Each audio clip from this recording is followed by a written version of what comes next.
गोपियां भगवान श्री कृष्ण से इतना प्रेम करती हैं, इतना प्रेम करती हैं कि उनके लिए सब कुछ कन्हैया है। सब कुछ कन्हैया मेरे प्रभु भी उन भोले ब्रजवासियों के लिए अपना बैकुंठ छोड़ करके आए हैं। कैसी कैसी बाल लीलाएं गोविंद ने की है। यमुना को प्रदूषित किया है कालिया देह ने। कालिया देह प्रदूषित हो गई, यमुना महारानी प्रदूषित हो गई है। उसमें रहता एक भयंकर विषधर कालिया नाग रहता है। प्रभु ने खेल खेल में उस कालिया नाग को नथा है और बड़ा विचित्र राक्षस भेजा कंस ने भगवान को मारने के लिए, जिसका नाम है अघासुर। अघासुर एक बहुत बड़े अजगर का रूप लेकर के वृंदावन में आया है। भगवान श्री कृष्ण, बलराम जी सभी सखा गैया चराने के लिए वृंदावन में है और इसने अघासुर ने बहुत बड़ा विशाल अपना रूप बनाया, अपना मुख खोल लिया। ऐसा लग रहा है मानो कोई बहुत लंबी गुफा है। श्वास को रोक करके बैठ गया। भगवान श्री कृष्ण के सखा गाय बछड़े उधर से आराम से चल रहे हैं। गोविंद के सखाओं ने देखा कैसी सुंदर गुफा है। आज तक हमने वृंदावन में ऐसी सुंदर गुफा नहीं देखी। अघासुर ने अपनी जीभ निकाल करके नीचे रख रखी है। एक दो सखा उस जीभ पर चढ़े तो बड़ा गद्देदार जीभ है।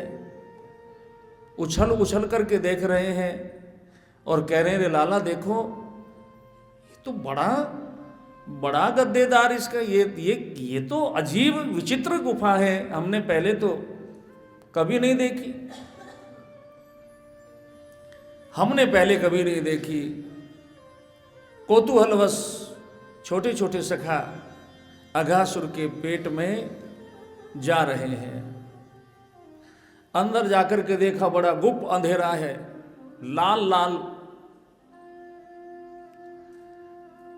अरे लाला, ये तो बहुत लंबी है, बड़ी गहरी गुफा है। एक ने कहा कोई संत महात्मा तप कर रहे होंगे अंदर। अघासुर भी सोच रहा है जब तक कन्हैया नहीं आता तब तक तो मुंह खोलना ही पड़ेगा, और जब कन्हैया आ जाएगा अंदर तो मुख बंद कर लूंगा, सबको चट कर जाऊंगा, हजम कर डालूंगा। काफी समय बीत गया। कन्हैया ने देखा मेरे मित्र पता नहीं कहां चले गए, कोई ग्वाल बाल दिखाई नहीं दे रहा है। ओहो, प्रभु ने देखा अच्छा ये तो विचित्र राक्षस आया है आज। भगवान समझ गए ये अघासुर है, मुझे मारने के लिए आया है, लेकिन मेरे जितने भी सखा हैं वो इसके पेट में हैं। अगर मैं नहीं जाऊंगा तो काम कैसे बनेगा। मेरे जो मित्र हैं उनके जीवन का, उनके प्राण कैसे बचेंगे। तो प्रभु अघासुर के मुख में प्रवेश करते हैं। बोलो जय श्री कृष्ण। जैसे ही मेरे ठाकुर जी ने अघासुर के मुख में प्रवेश किया तो अघासुर ने अपना मुख बंद कर लिया, अपना मुख बंद कर लिया और गुप अंधेरा हो गया, हाहाकार मच गया, अरे कन्हैया बचाओ, अरे कन्हैया बचाओ, हमें तो मालूम ही नहीं था, कन्हैया बचाओ। मेरे गोविंद ने अपने शरीर को इतना विशाल काय बनाया, अपने शरीर को बढ़ाते गए, बढ़ाते गए, बढ़ाते गए, और एक समय वो आया कि वो अघासुर को बीचों बीच फाड़ डाला है भगवान श्री कृष्ण ने। अपने ग्वाल बालों की, अपने सखाओं का रक्षण किया है, और प्रभु बैठ गए हैं, प्रभु बैठे हैं, सब के बीचों बीच गोविंद बैठे। भगवान का ये नियम है कि सब इकट्ठे बैठ करके भोजन करते हैं, जितने भी सखा हैं सब इकट्ठे बैठते हैं, भोजन करते हैं। दोपहर का समय हो गया, भगवान ने कहा आओ भाई आओ, अब लंच का समय है, दोपहर का समय हो गया है, सब अपने अपने घर से जो भी लेकर के आए हैं वो यहां रख दो।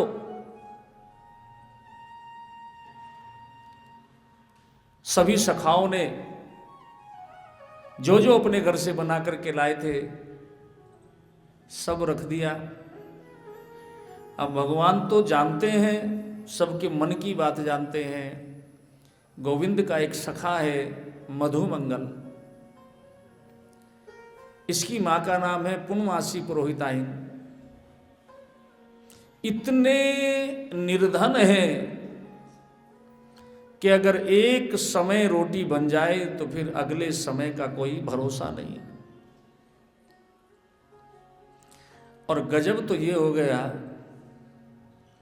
कि मधुमंगल ने भी 2 दिन से कुछ नहीं खाया है, 2 दिन से भूखा। गोविंद तो सब समझते हैं, सबने अपने अपने पात्र रख दिए भोजन के। मधुमंगल उठा ही नहीं। भगवान कन्हैया ने कहा मधुमंगल तुम अपने घर से क्या लेकर के आए हो, अभी तक बैठे हो, आपने अपना पात्र क्यों नहीं रखा? मधुमंगल ने कहा कन्हैया मैं तो खा करके आया हूं, आज मैं अपने घर से पूरा पेट भर करके खा के आया हूं। नहीं ऐसे कैसे हो सकता है? कन्हैया को जिद हो गई तुम्हारे घर का ही भोजन खाऊंगा। जाओ और जब तक तुम अपने घर से भोजन नहीं लेकर के आओगे कोई भी इस भोजन को खाएगा नहीं। बोलो कृष्ण कन्हैया लाल की। कारण बिनु रघुनाथ कृपाला। भगवान के लिए गोस्वामी जी ने लिखा है बिन पद चलई सुनई बिन गाना, कर बिन कर्म करई विधि नाना। वो तो चींटी से लेकर के हाथी तक के पैरों की आवाज सुनता है, वो क्या नहीं जानता। हम दुनिया को मूर्ख बना सकते हैं, भगवान को नहीं बना सकते। प्रभु ने मधुमंगल से कहा जा। अब मधुमंगल बेचारा सोचे मैं खुद 2 दिन से भूखा, घर में नहीं जला, कन्हैया तुझे हो क्या गया है, मैं क्या लाऊंगा? थके थके से पैरों से अपने घर आया, माँ के सामने आकर के रोने लगा। माँ ने कहा क्या बात हो गई, किसी ने कुछ कहा तो नहीं? कि माँ और तो किसी ने कुछ नहीं कहा, कन्हैया ने ही कहा है। क्या कहा है कन्हैया ने? कहा है कि मधुमंगल जब तक तुम्हारे घर से भोजन नहीं आएगा तो मैं भोजन नहीं करूंगा। माँ तो बेचारी एकदम से सन्न रह गई।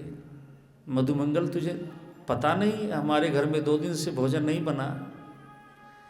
कि यही तो माँ मैंने बहुत बहाने बनाए, बड़े प्रयास किए। कन्हैया माना नहीं।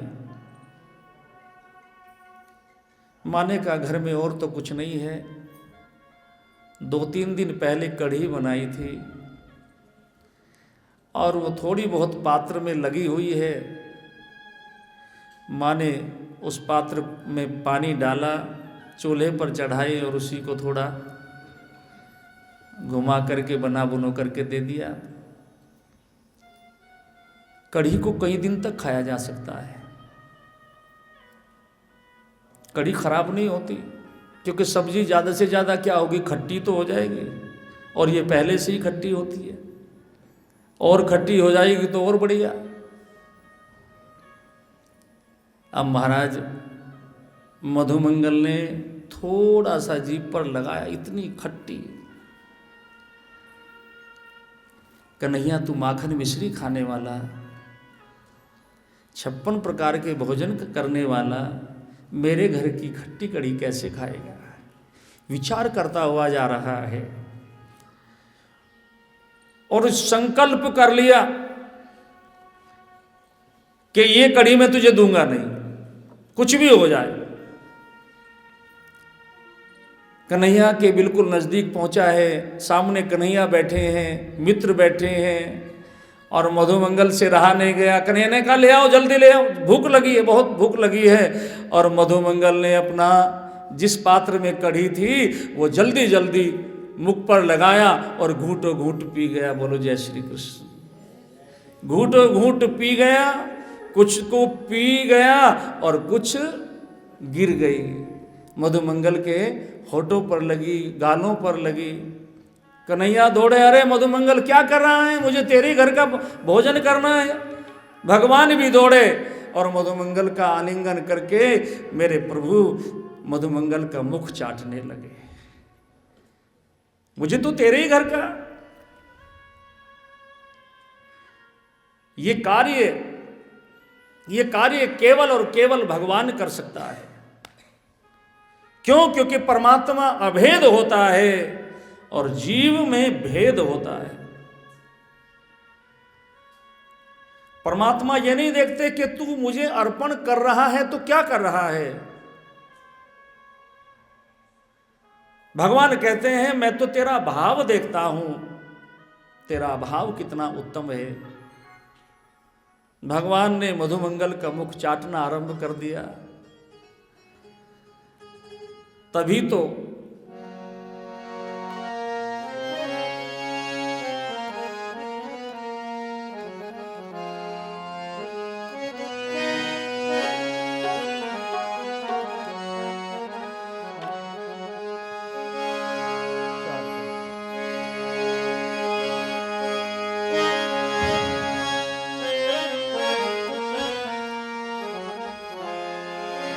एक भाव मुझे बहुत पसंद है, मैं आपको सुनाता हूं।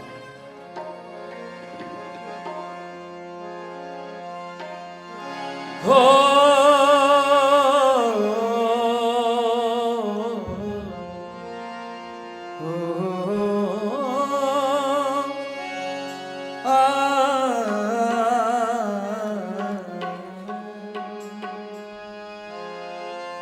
ऐसा क्या काम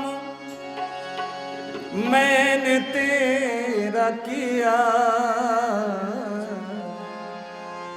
जो मेरा हाथ तूने थाम लिया है।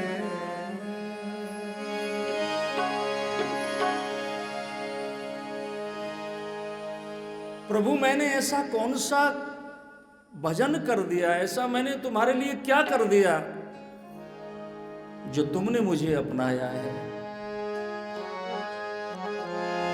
ऐसा क्या काम मैंने तेरा किया जो मेरा हाथ तूने थाम लिया है। ऐसा क्या काम हो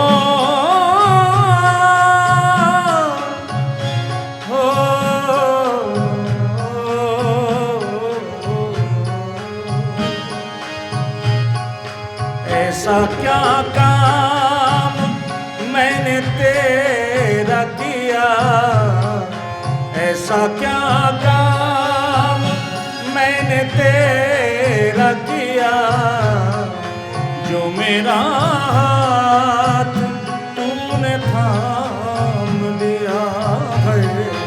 ऐसा क्या काम, ऐसा क्या काम, ऐसा क्या काम, ऐसा क्या काम, ऐसा क्या काम मैंने तेरा किया, जो मेरा हाथ तूने थाम लिया। मेरी दुनिया ही बदल दी तूने, मेरी दुनिया ही बदल दी तूने, जो जरा सा मैंने तेरा नाम लिया है।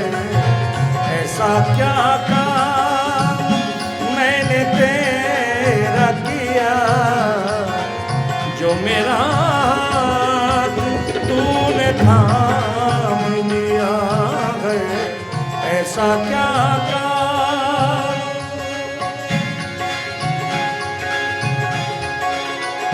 हरि बोल।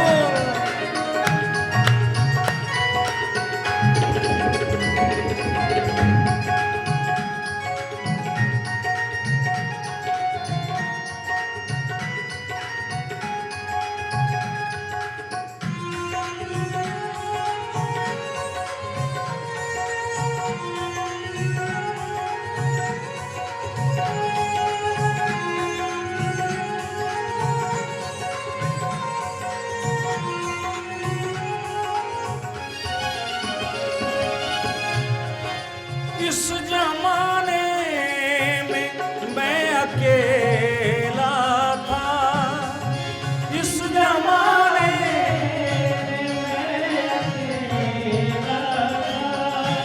हो, इस जमाने में मैं अकेला था।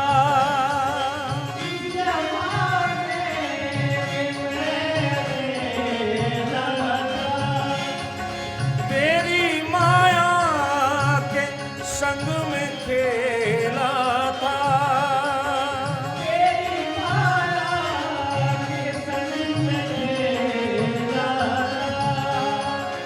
तेरी माया न सताएगी उसे, तेरी माया न सताएगी उसे, जिसको अपना तूने मान लिया है।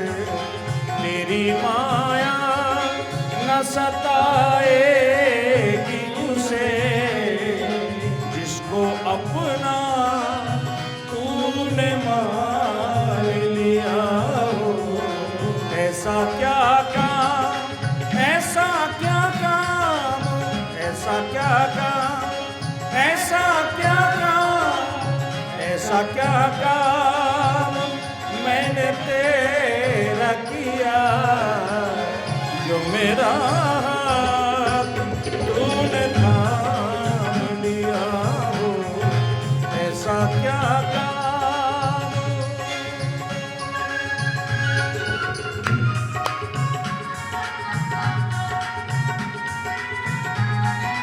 जय जय।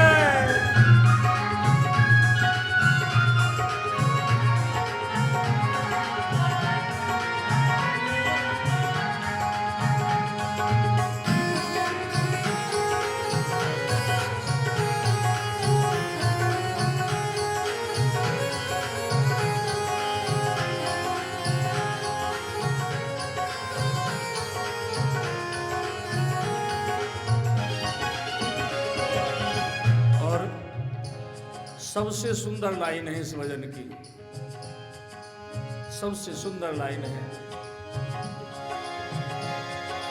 इतना कौन करता है किसी के लिए, इतना कौन करता है किसी के लिए, इतना कौन करता है किसी के लिए, इतना कौन करता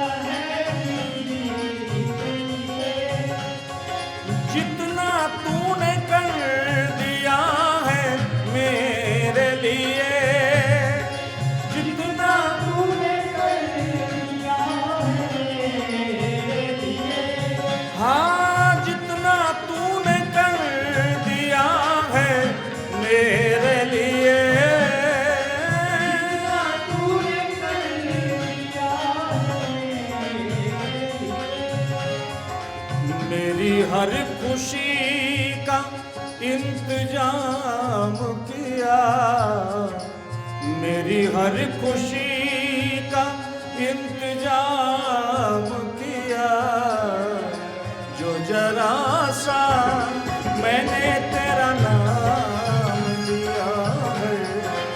ऐसा क्या काम, ऐसा क्या काम, हो ऐसा क्या काम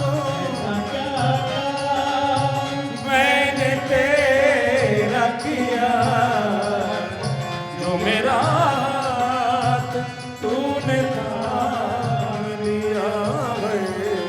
ऐसा क्या काम मैंने तेरा किया, जो मेरा हाथ तूने थाम लिया है।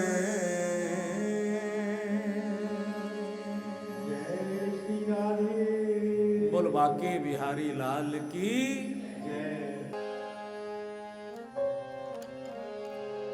ऐसा क्या काम मैंने तेरा किया, मैंने तो कुछ किया ही नहीं। अगर कभी मंदिर में भी गया ना तो 1000 ख्वाहिशें 1000 इच्छाएं लेकर के गया।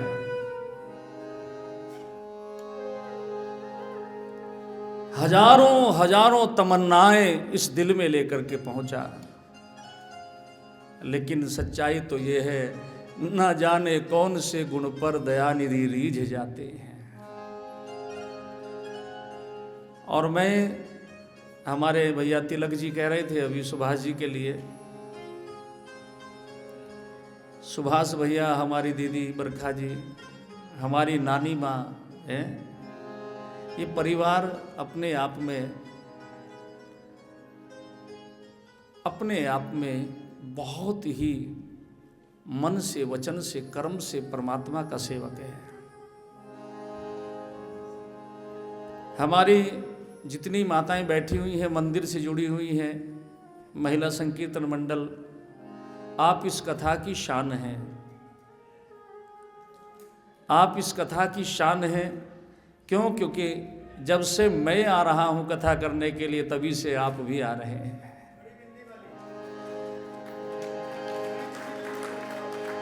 और बिंदी वाली तो हैं, लेकिन कभी बिंदी का पैकेट दिया ही नहीं। बोलो जय श्री कृष्ण। या नाम से ही बिंदी है, बिंदी वाली है, या बिंदी बिंदी बनाती हैं? अच्छा, वैसे ही नाम पड़ गया। अच्छा अच्छा अच्छा, बहुत अच्छी बात है। हमारी माताएं बहनें आई हुई हैं, लेकिन कहना तो पड़ेगा भैया, कहना इसलिए पड़ेगा कि कहीं ना कहीं अब की बार इस वायरस के रूप में कलयुग आ गया। इस वायरस के रूप में कलयुग आ गया, और इस वायरस के आने से भैया कहीं ना कहीं कथा पर भी प्रभाव तो पड़ता ही है। नहीं तो आज 5वां दिन है, और गत वर्ष ये पूरा का पूरा हॉल भरा हुआ था, लेकिन जारे तेरा बुरा हो चीन वालों, हैं? हमारे भक्त भी छीन लिए। इतना डर। लेकिन देखो भाई, गारंटी इस बात की है, अभी 2 दिन शेष हैं, 2 दिन शेष हैं। कल का और परसों दिन का सत्र है। कल हमें रुक्मणी जी का विवाह करना है, रुक्मणी जी का विवाह करना है। कल को हम कन्यादान भी देंगे, और भगवान जिसे रुक्मणी की तरफ से रहना है वो रुक्मणी की तरफ से रहें, वो कन्यादान दें, और जो कृष्ण की तरफ है वो बहू को मुंह दिखाई दें। बोलो जय श्री कृष्ण। अब हमारे भैया तो रुक्मणी की तरफ नहीं है, भगवान कृष्ण की तरफ है, तो ये मुंह दिखाई देंगे। और हमारी बहनें जो हैं वो लड़की पक्ष की ओर से हैं, तो ये कन्यादान करेंगे। बोलो जय श्री कृष्ण। और परसों का तो आपको शेड्यूल पता है, बताने की तो आवश्यकता नहीं है। परसों सुदामा चरित्र है, तो कल परसों का जो सत्र रहेगा कथा का, वो 11 बजे से 2 बजे तक का सत्र रहेगा। और ये ध्यान रहे, 2 बजे का मतलब है 2 बजे, और 11 का मतलब 11। और एक गारंटी मैं आपसे देना चाहता हूं, देखो भैया, कोई मैं मेडिकल ऑफिसर नहीं हूं, कोई इतना बड़ा डॉक्टर भी नहीं हूं, लेकिन हां भगवान की कथा अवश्य करता हूं। जितने लोग यहां कथा में आ रहे हैं, ये मैं गारंटी लेता हूं, उनका वायरस पायरस कोई कुछ नहीं बिगाड़ेगा। बोलो जय श्री कृष्ण। और एक बात और आपसे छोटी सी कहना चाहता हूं, जितनी भी माताएं यहां आई हुई हैं, हम सनातन धर्म को मानने वाले लोग हैं। आज ही जाकर के बाजार से थोड़ा सा गुग्गल लेकर के आओ, लोबान लेकर के आओ। गुग्गल और लोबान लिख लीजिए इसको, गुग्गल और लोबान लेकर के आओ, और उसमें थोड़ी सी राई मिलाओ, राई, उसको कूट लो पीस करके, और अग्नि पर डाल करके अपने पूरे घर में उसे घुमाओ, उसकी धुनी दो। जितने भी प्रकार के वायरस हैं सारे उसी समय समाप्त हो जाएंगे। बोलो जय श्री कृष्ण। ये प्रतिदिन करो। गुग्गल और लोबान बना हुआ भी आता है। हाँ हाँ, नहीं आप तो रेडीमेड के चक्कर में रहे तिलक जी। हाँ, तो ये आप जलाओ अपने घर में। हमारी जो पहले बुजुर्ग माताएं होती थी, वो सब अपने घर में जैसे जैसे मौसम बदलता था वैसे वैसे अलग अलग तरीके होते थे, और उस होते तो पूरी तरह से सुरक्षा है, सुरक्षित हैं। बोलो कृष्णचंद्र भगवान की।